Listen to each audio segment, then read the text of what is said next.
자, 여러분 안녕하십니까? 크립토마토 인사를 드리고 있습니다. 지금 현재 비트코인 가격 11,650불 좋은 모습을 보여주고 있습니다. 그리고 이더리움이 상승하기 시작하면서 암호화폐 시장의 전반적인 분위기가 업되고 있는 그런 상황이라고 볼 수가 있겠죠.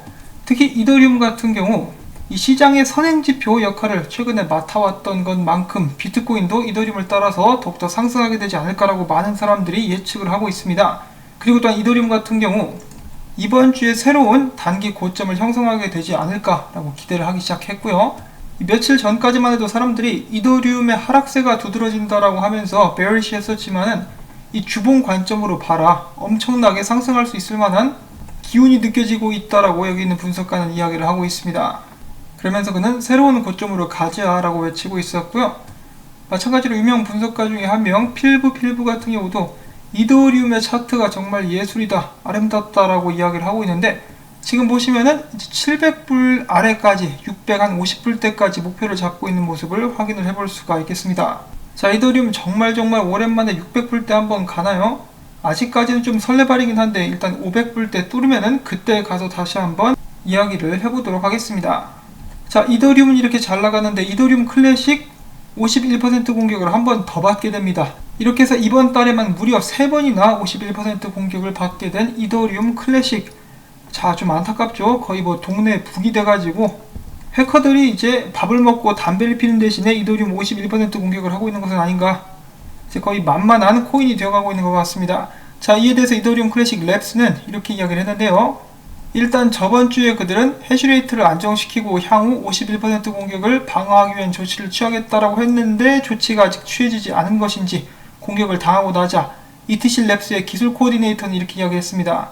이번 공격 시점이 작업 증명에 대한 혁신에 대해 다룬 이더리움 코어 개발자 회의가 끝난 지 하루 만에 일어난지라 이 상황이 매우 껄쩍지근하고 의심스럽다라고 언급을 했다라고 하는 것인데요. 그냥 니들이 만만한 것은 아닌가라고 한번 생각을 해봅니다. 이렇게 된 거 찰스 호스킨슨의 조언들을 받아들이는 것이 어떤가라는 생각을 한번 해보고, 그 다음엔 GKC 차트 분석인데요. 여기 있는 크립토 멍멍이가 이렇게 이야기를 합니다. 이 GKC 같은 경우 반감기가 다가오고 있는 상태에서 지금 이 차트를 보니까 굉장히 깔끔하다, 이대로 쭉 올라갈 수 있을 것 같다라고 이야기를 하고 있는 모습이 나와가지고 한번 공유를 해봤고요. 그 다음엔 스와이프입니다. SXP 같은 경우도 지금 천천히 하지만 확실하게 상승하면서 올라갈 준비를 하고 있다라는 분석이 있었고요. 이 스와이프 같은 경우는 마케팅을 되게 잘하기 때문에 저도 가격 펌핑이 좀 일어나게 되지 않을까라고 내심 기대를 해보고 있습니다. 자, 그리고 이어서 최근에 여러 알트코인들이 두각을 나타내자 이 관심의 굶주린 이 남자 저스틴 선이 새로운 트윗을 남기면서 이렇게 이야기를 하고 있습니다. 내가 최근에 엄청나게 중요하고 과감한 결단을 내렸으며 이를 며칠 뒤에 발표를 할 것이다.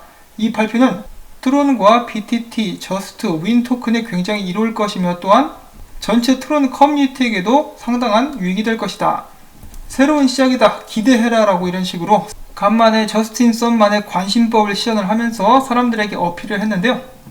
아무래도 예전만큼 사람들이 이제 관심을 주고 있는 것 같지는 않습니다. 그 와중에 크립토 비트로드 나타나가지고 저스틴 썬을 약간 비웃는 듯한 그런 트윗을 남겼는데요. 뭐와 관련된 사람들에게 이롭다고? 그 발표 혹시 네가 암호화폐 업계를 떠나기로 결정한 것에 관한 것이냐? 라고 이야기를 했는데, 네가 없어지면은 이 더 나은 상황이 올 수 있다라고 이렇게 조롱을 하고 있는 것이죠.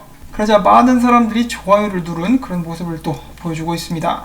자, 한번 이 저스틴 선의 발표는 어떤 것이 될 수 있을 것인지, 과연 트론 가격의 펌핑을 이끌 수 있을 것인지 또 지켜보도록 하겠고요. 자, 그 다음으로 이어서는 파라피 캐피털의 창업자가 이렇게 이야기를 했다라고 합니다. 컴파운드에 YFI, 연파이낸스를 추가를 시켜보자. 다만 성급하게 진행을 하자는 것이 아니라 이 과정이 1, 2개월 정도 소요가 되기 때문에 지금부터 이야기할 가치가 충분히 있다고 생각한다. 이런 식으로 이야기를 하는 것인데요. 연파이낸스, 여러분 연파이낸스 차트 보셨습니까? 얼마 전에 비트코인보다 더 비싼 알트코인이 나올 것이다, 어찐다 저찐다 해가지고 관심을 잔뜩 끌었었는데 가격이 어제 38,000불인가 거기까지 올라갔었죠. 그래서 어떤 사람은 한 달 만에 연파이낸스 토큰이 3달러에서 4만 달러까지 올랐다라고 이야기를 하고 있는데 거의 4만 달러까지 올라갔었습니다. 이 비트코인보다 훨씬 더 높게 올라간 암호화폐다라고 볼 수가 있겠는데요. 이거를 15달러, 막 10달러 이럴 때 사서 아직도 들고 있는 사람들도 있더라고요. 와, 정말 부럽습니다. 나도 이거 한 10개만 들고 있었으면. 자, 아무튼 앞으로도 기회는 있다라고 생각을 하면서 희망을 가져보도록 하겠고요. 자, 그 다음엔 비트코인 분석, 오늘은 하나밖에 없어가지고 딱 가지고 와봤는데, 일단 비트코인 분위기도 나쁘지 않습니다. 앞에서 언급을 해드렸던 대로 이 비트코인의 선행지표로서 이더리움을 볼 수 있기 때문에 조만간 따라 올라가게 될 것이다 라는 기대감이 충만한 상태이고요. 이런 상황에 대해서 조시레이저 이번 주에 비트코인이 흔들렸을 때 사람들을 진정시키는 그런 트윗을 날렸었는데, 오늘은 이런 분석을 해주고 있습니다. 비트코인 주봉 마감이 다가오면서 좋은 회복을 비트코인이 이미 보여주고 있다. 만약에 비트코인이 11,551달러 위에서 주봉 마감을 하게 된다면 다가오는 주에 12,000달러를 넘어갈 가능성이 높아진다라고 이야기를 하고 싶다. 그리고 또한 차트상 장기적으로 중요한 구간에서 비트코인이 잘 버텨주고 있다라고 이야기를 해주고 있습니다. 자, 물론 조시레이저가 전에 조만간에 12,000달러 넘을 것이다 라고 이야기를 했다가 11,900까지 찍고 떨어졌었던 그런 일이 있긴 했었는데요. 과연 이번에는 비트코인이 조시레이저 체면을 살려주면서 12,000달러를 뚫을 수 있을 것인지, 물론 주봉 마감을 일단 제대로 해줘야 되겠죠. 몇 시간 안 남았는데 그때까지 비트코인이 잘 버텨주거나 혹은 위로 올라갈 수 있기를 바라보도록 하겠습니다. 지금 현재 암호화폐 시장의 심리 상태 같은 경우는 어제 79였는데 오늘은 75로서 탐욕 단계로 오히려 내려온 그런 모습을 보여주고 있습니다. 조만간에 다시 한번 극단적 탐욕 단계로 접어들게 되지 않을까라는 예상을 한번 해보는데, 롱 포지션도 어제에 비해서 많이 증가한 그런 모습을 보여주고 있죠. 비트파이넥스는 뭐 항상 높은데 72, 비트맥스는 70, 바이낸스 6666, 좀 재수없는 숫자를 가리키면서 롱 포지션을 늘린 그런 모습을 보여주고 있습니다. 자, 그 다음 소식으로는 저도 얼마 전에 영상을 통해서 여러 매체라든지 분석들에서 이야기하기를 비트코인이 조만간에 1억 갈 수 있다라는 말씀을 드린 적이 있습니다. 1억 원이요, 1억 달러가 아니라. 자, 그런데 피델리티가 최근에 보고서를 인용해가지고 이번에는 이렇게까지 이야기를 하고 있다라고 합니다. 2029년까지 100만 달러 갈 수 있을 것이다. 그러면서 이 스톡투플로우 모델을 근거로 제시를 했다라고 하는데요. 100만 달러 듣기는 좋습니다만 일단 2만 달러 먼저 가고 이야기를 하는 것이 어떨까. 설레발은 정말 발레리나 저리 가라 할 정도로 치고 있는데, 이 피델리티도 이렇게 비트코인을 띄우는 이유가 있죠. 이미 비트코인 시장에 오래전부터 들어왔었던 기관 중에 하나입니다.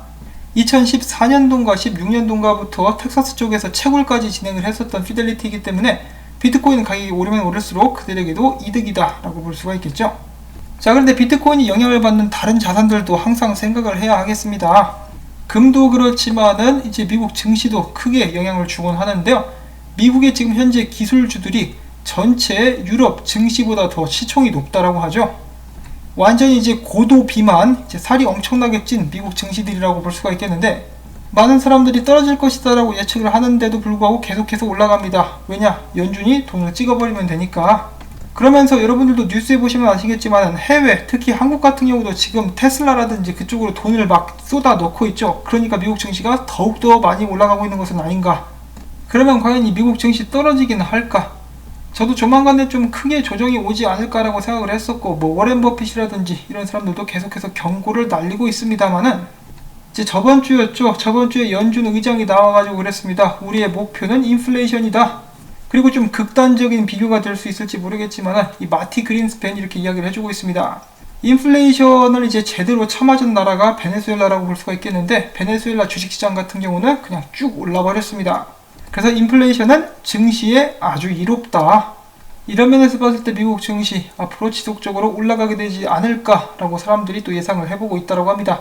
그리고 베네수엘라에서 또한 금값도 엄청나게 올라갔기 때문에 금, 미국 증시 그리고 비트코인 다 함께 우상향하는 그런 방향을 한번 예상을 해볼 수 있지 않을까. 당분간은 말이죠. 최소한 언제까지고 올라가기만 하는 자산은 없습니다. 또 올라간 것은 떨어지기 마련인데, 자, 과연 그때는 언제쯤 될 것인가 예상을 해보라면 아무래도 미국 대선 후가 되지 않을까 싶기도 합니다.